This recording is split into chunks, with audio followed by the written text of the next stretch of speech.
Hello, Poland.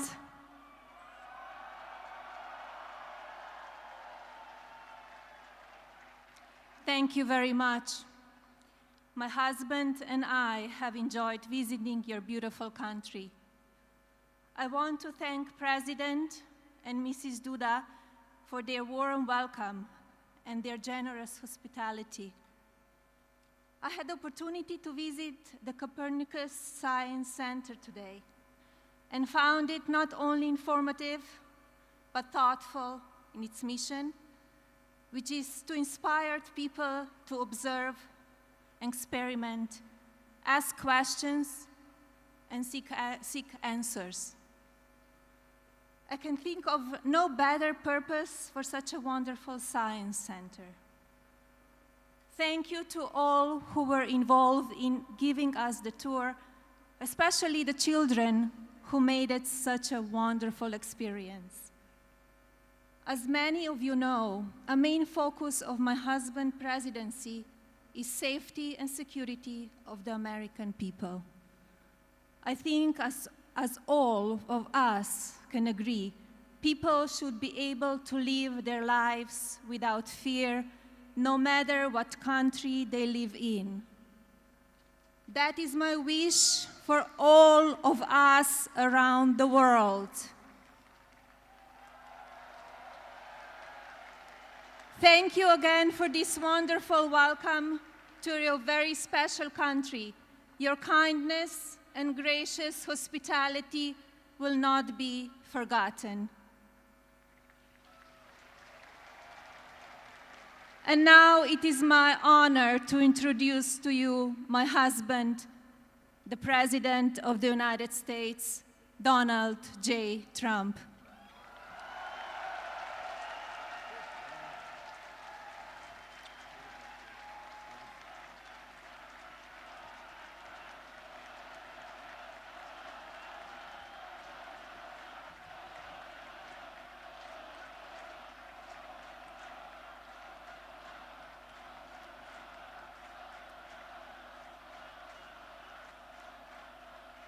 Thank you very much. That's so nice.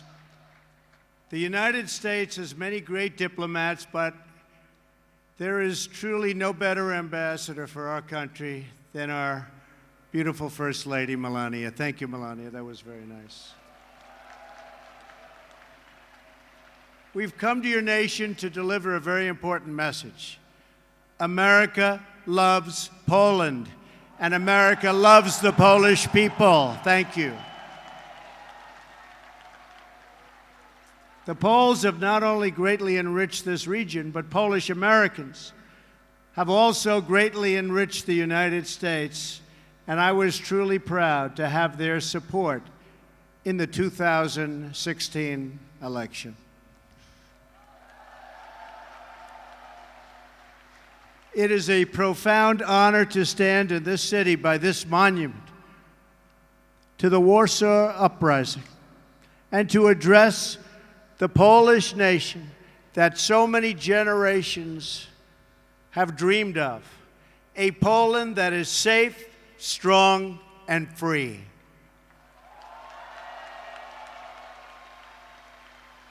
President Duda and your wonderful First Lady, Agata, have welcomed us with the tremendous warmth and kindness for which Poland is known around the world. Thank you. I sincere, and I mean sincerely, thank both of them, and to Prime Minister Szydło, a very special thanks also. We are pleased that former President Lech Walesa, so famous for leading the Solidarity movement, has joined us today also. Thank you. Thank you. Thank you. On behalf of all Americans, let me also thank the entire Polish people for the generosity you have shown in welcoming our soldiers to your country. These soldiers are not only brave defenders of freedom, but also symbols of America's commitment to your security and your place in a strong and democratic Europe.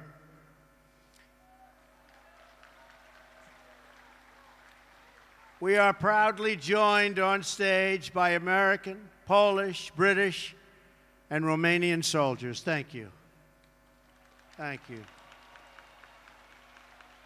Great job. President Duda and I have just come from an incredibly successful meeting with the leaders participating in the 3 Cs initiative. To the citizens of this great region, America is eager to expand our partnership with you. We welcome stronger ties of trade and commerce as you grow your economies. And we are committed to securing your access to alternate sources of energy, so Poland and its neighbors are never again held hostage to a single supplier of energy.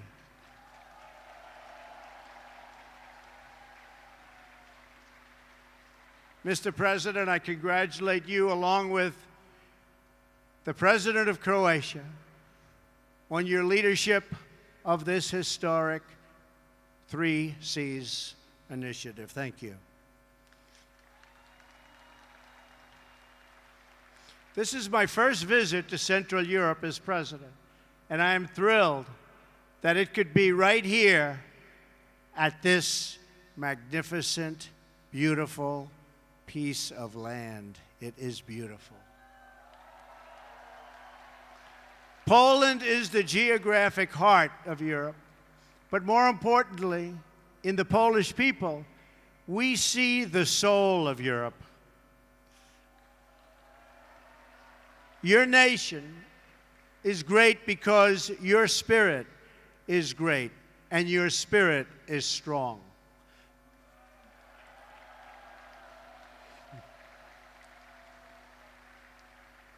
For 2 centuries, Poland suffered constant and brutal attacks. But while Poland could be invaded and occupied, and its borders even erased from the map, it could never be erased from history or from your hearts. In those dark days, you have lost your land, but you never lost your pride.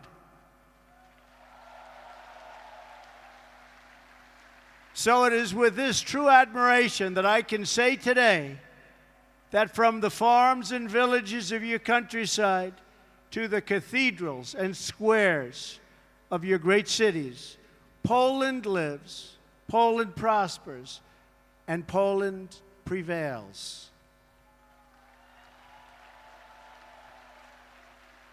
Despite every effort to transform you, oppress you, or destroy you, you endured and overcame. You are the proud nation of Copernicus. Think of that.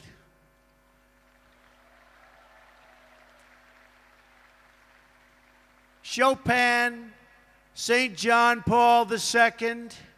Poland is a land of great heroes.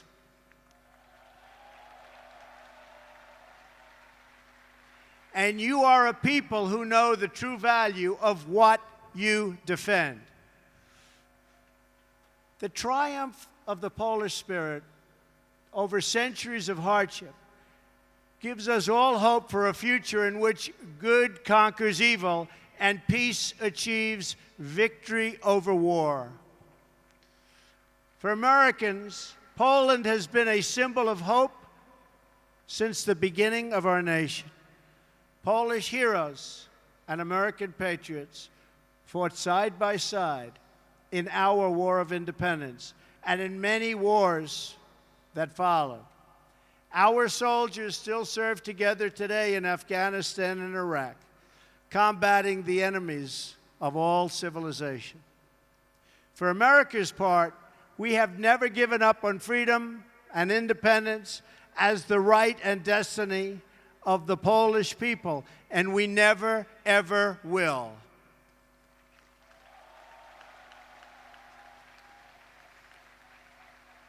Our two countries share a special bond forged by unique histories and national characters. It's a fellowship that exists only among people who have fought and bled and died for freedom. The signs of this friendship stand in our nation's capital. Just steps from the White House, we've raised statues of men with names like Pulaski and Kosciuszko.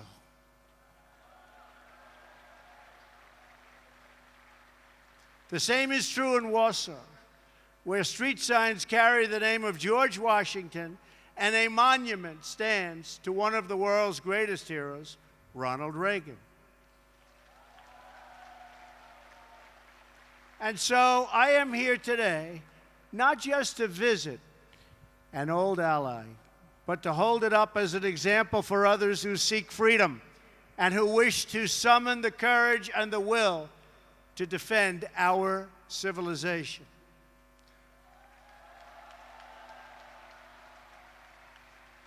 The story of Poland is the story of a people who have never lost hope, who have never been broken, and who have never, ever forgotten who they are.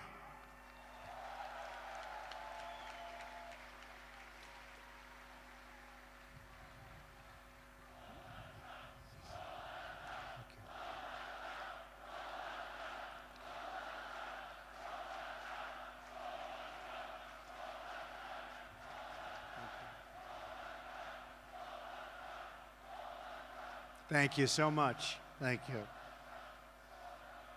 Thank you so much. Such a great honor. This is a nation more than 1,000 years old. Your borders were erased for more than a century and only restored just 1 century ago. In 1920, in the miracle of Vistula, Poland stopped the Soviet army bent on European conquest.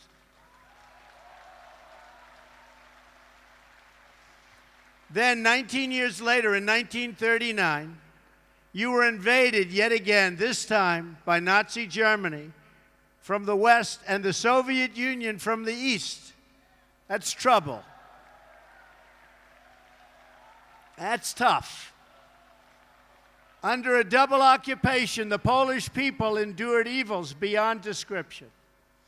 The Katyn Forest Massacre, the occupations, the Holocaust, the Warsaw Ghetto, and the Warsaw Ghetto Uprising, the destruction of this beautiful capital city, and the deaths of nearly 1 in 5 Polish people. A vibrant Jewish population, the largest in Europe, was reduced to almost nothing after the Nazis systematically murdered millions of Poland's Jewish citizens, along with countless others during that brutal occupation. In the summer of 1944, the Nazi and Soviet armies were preparing for a terrible and bloody battle right here in Warsaw. Amid that hell on earth, the citizens of Poland rose up to defend their homeland. I am deeply honored to be joined on stage today by veterans and heroes of the Warsaw Uprising.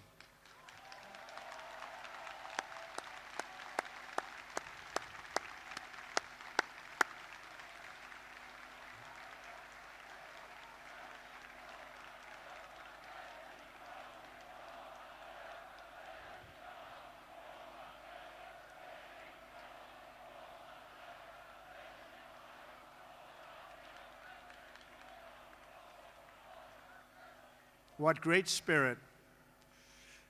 We salute your noble sacrifice, and we pledge to always remember your fight for Poland and for freedom. Thank you.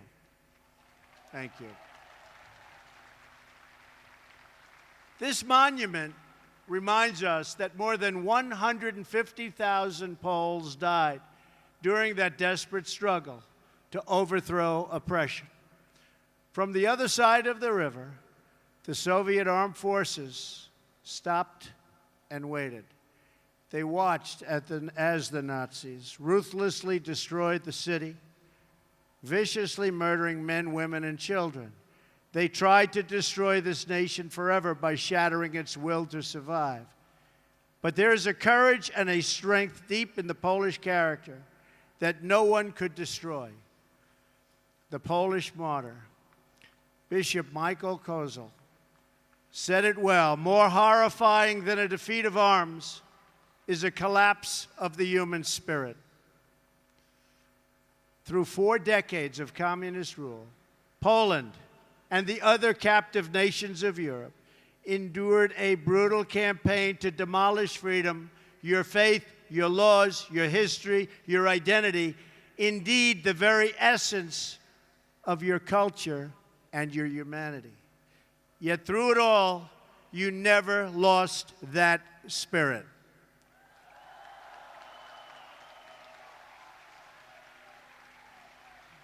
Your oppressors tried to break you, but Poland could not be broken.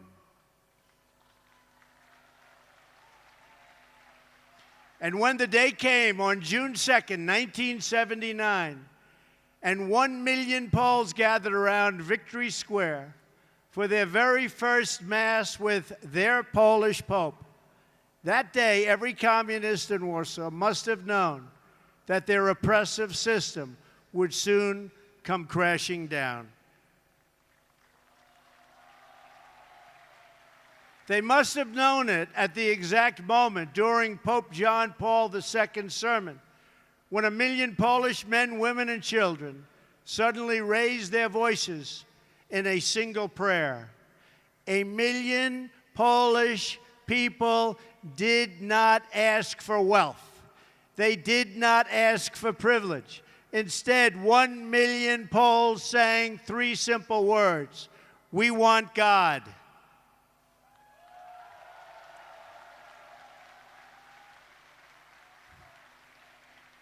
In those words, the Polish people recalled the promise of a better future. They found new courage to face down their oppressors. And they found the words to declare that Poland would be Poland once again.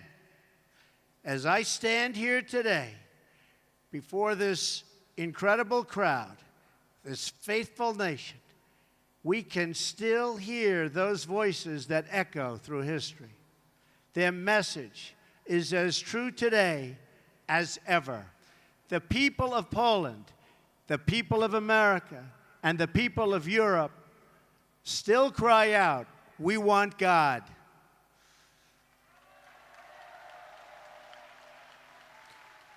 Together with Pope John Paul II, the Poles reasserted their identity as a nation devoted to God. And with that powerful declaration of who you are, you came to understand what to do and how to live. You stood in solidarity against oppression, against a lawless secret police, against a cruel and wicked system that impoverished your cities and your souls. And you won. Poland prevailed. Poland will always prevail.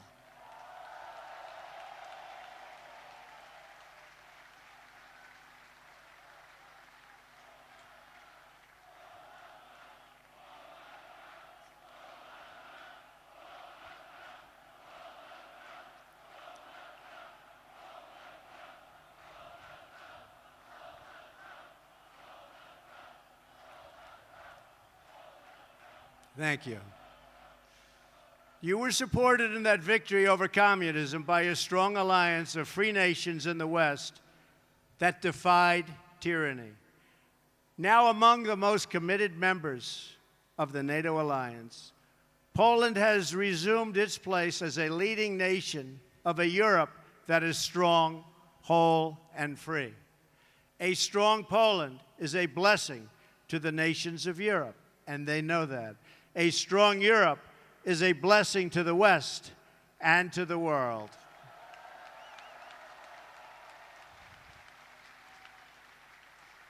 "100 years after the entry of American forces into World War I, The transatlantic bond between the United States and Europe is as strong as ever, and maybe in many ways even stronger.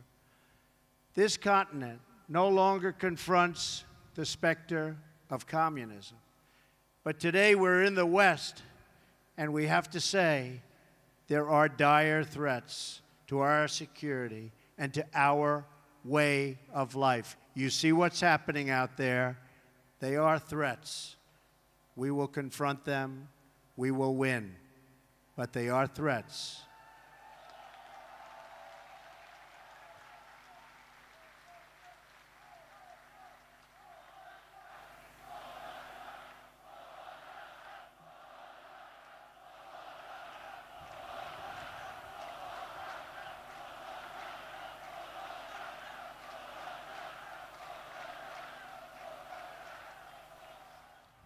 We are confronted by another oppressive ideology, one that seeks to export terrorism and extremism all around the globe. America and Europe have suffered one terror attack after another. We're going to get it to stop. During a historic gathering in Saudi Arabia, I called on the leaders of more than 50 Muslim nations to join together to drive out this menace which threatens all of humanity. We must stand united against these shared enemies to strip them of their territory and their funding and their networks and any form of ideological support that they may have. While we will always welcome new citizens who share our values and love our people, our borders will always be closed to terrorism and extremism of any kind.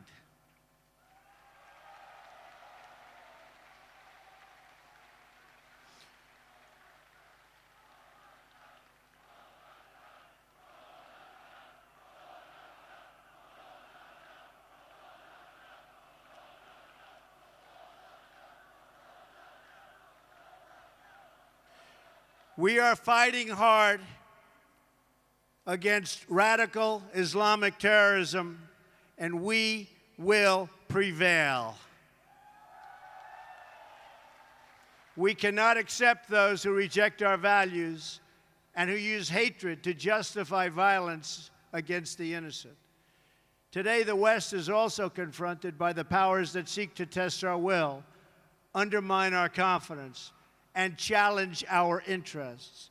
To meet new forms of aggression, including propaganda, financial crimes, and cyber warfare, we must adapt our alliance to compete effectively in new ways and on all new battlefields.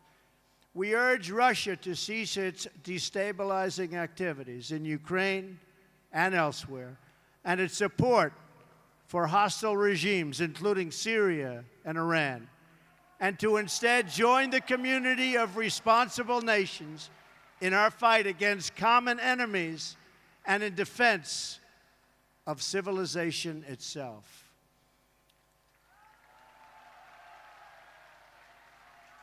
Finally, on both sides of the Atlantic, our citizens are confronted by yet another danger, one firmly within our control. This danger is invisible to some, but familiar to the Poles. The steady creep of government bureaucracy that drains the vitality and wealth of the people. The West became great, not because of paperwork and regulations, but because people were allowed to chase their dreams and pursue their destinies. Americans, Poles, and nations of Europe value individual freedom and sovereignty. We must work together to confront forces, whether they come from inside or out, from the South or the East, that threaten over time to undermine these values and to erase the bonds of culture, faith, and tradition that make us who we are.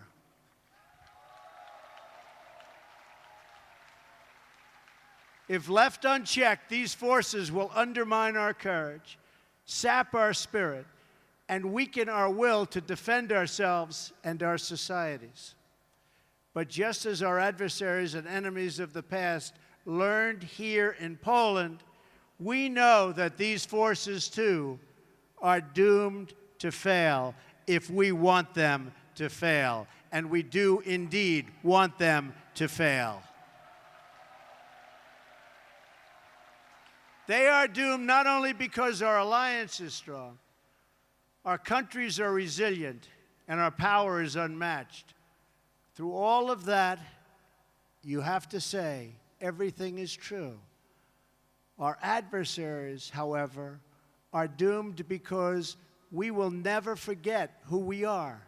And if we don't forget who we are, we just can't be beaten. Americans will never forget. The nations of Europe will never forget. We are the fastest and the greatest community. There is nothing like our community of nations. The world has never known anything like our community of nations. We write symphonies. We pursue innovation. We celebrate our ancient heroes, embrace our timeless traditions and customs, and always seek to explore and discover brand new frontiers. We reward brilliance. We strive for excellence and cherish inspiring works of art that honor God. We treasure the rule of law and protect the right to free speech and free expression. We empower women as pillars of our society and of our success. We put faith and family, not government and bureaucracy, at the center of our lives, and we debate everything. We challenge everything. We seek to know everything so that we can better know ourselves. And above all, we value the dignity of every human life, protect the rights of every person, and share the hope of every soul to live in freedom. That is who we are. Those are the priceless ties that bind us together as nations, as allies, and as a civilization. What we have, what we inherited from our, and you know this better than anybody, and you see it today with this incredible group of people. What we've inherited from our ancestors has never existed to this extent before. And if we fail to preserve it, it will never, ever exist again. So we cannot fail. This great community of nations has something else in common. In every one of them, it is the people, not the powerful, who have always formed the foundation of freedom and the cornerstone of our defense. The people have been that foundation here in Poland, as they were right here in Warsaw. And they were the foundation from the very, very beginning in America. Our citizens did not win freedom together, did not survive horrors together, did not face down evil together, only to lose our freedom to a lack of pride and confidence in our values. We did not, and we will not. We will never back down.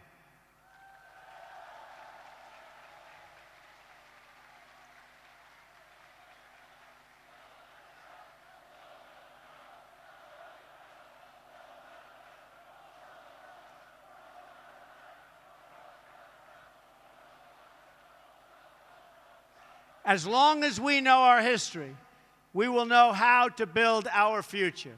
Americans know that a strong alliance of free, sovereign, and independent nations is the best defense for our freedoms and for our interests. That is why my administration has demanded that all members of NATO finally meet their full and fair financial obligations.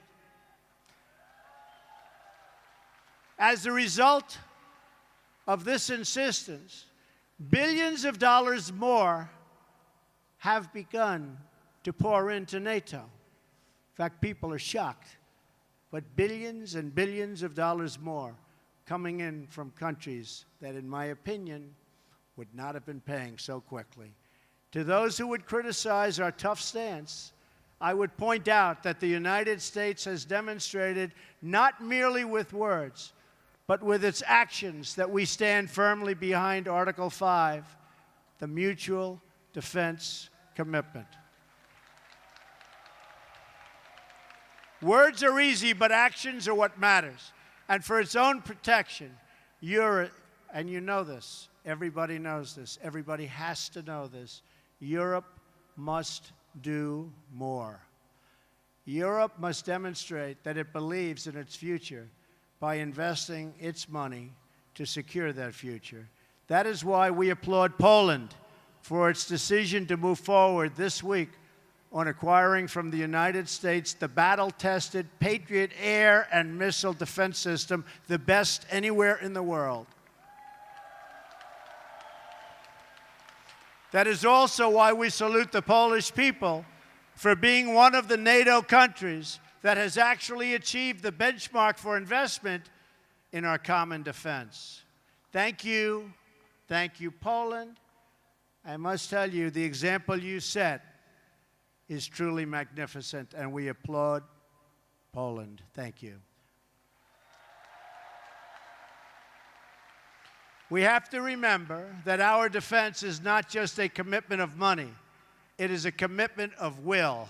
Because as the Polish experience reminds us, the defense of the West ultimately rests not only on means, but also on the will of its people to prevail and be successful and get what you have to have.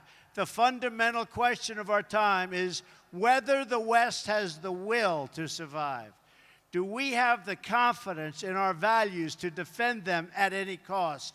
Do we have enough respect for our citizens to protect our borders? Do we have the desire and the courage to preserve our civilization in the face of those who would subvert and destroy it? We can have the largest economies and the most lethal weapons anywhere on earth. But if we do not have strong families and strong values, then we will be weak and we will not survive. If anyone forgets the critical importance of these things, let them come to one country that never has. Let them come to Poland.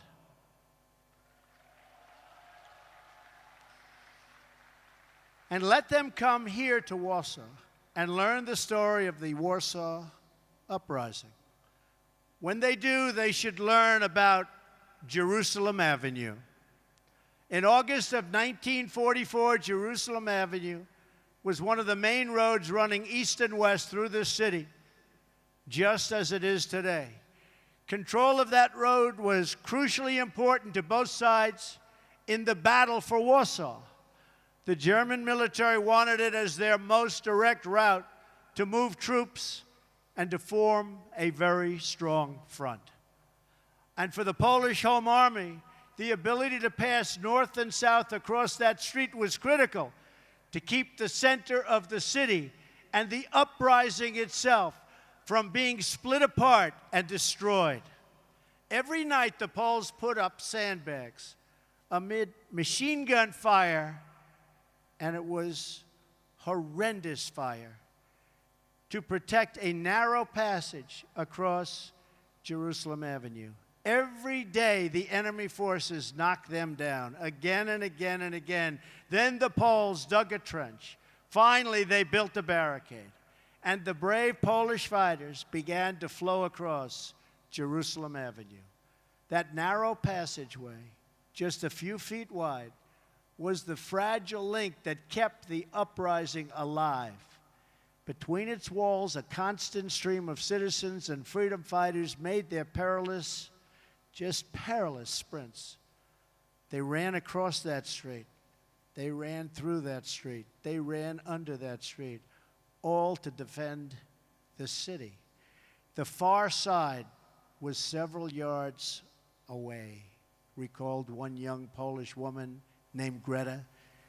That mortality and that life was so important to her In fact, she said, the mortally dangerous sector of the street was soaked in blood. It was the blood of messengers, liaison girls, and couriers. Nazi snipers shot at anybody who crossed. Anybody who crossed, they were being shot at. Their soldiers burned every building on the street, and they used the poles as human shields for their tanks in their effort to capture Jerusalem Avenue. The enemy never ceased its relentless assault on that small outpost of civilization. And the Poles never ceased its defense. The Jerusalem Avenue passage required constant protection, repair, and reinforcement. But the will of its defenders did not waver, even in the face of death. And to the last days of the uprising, the fragile crossing never, ever failed. It was never, ever forgotten. It was kept open by the Polish people. The memories of those who perished in the Warsaw Uprising cry out across the decades, and few are clearer than the memories of those who died to build and defend the Jerusalem Avenue crossing. Those heroes remind us that the West was saved with the blood of patriots, that each generation must rise up and play their part in its defense.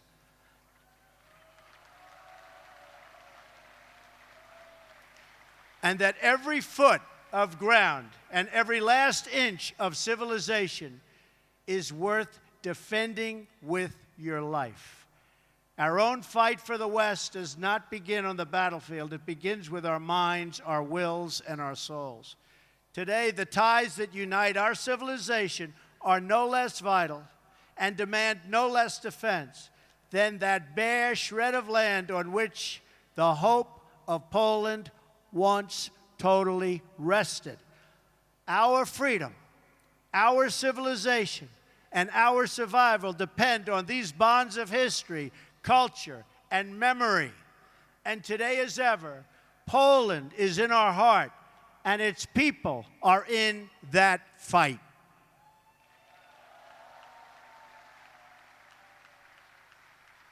Just as Poland could not be broken, I declare today for the world to hear that the West will never, ever be broken. Our values will prevail, our people will thrive, and our civilization will triumph.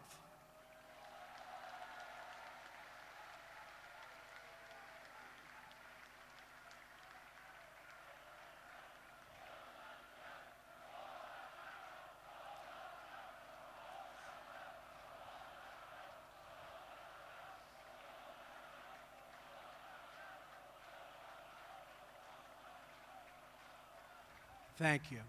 So together, let us all fight like the Poles, for family, for freedom, for country, and for God. Thank you. God bless you. God bless the Polish people. God bless our allies. And God bless the United States of America. Thank you. God bless you. Thank you very much.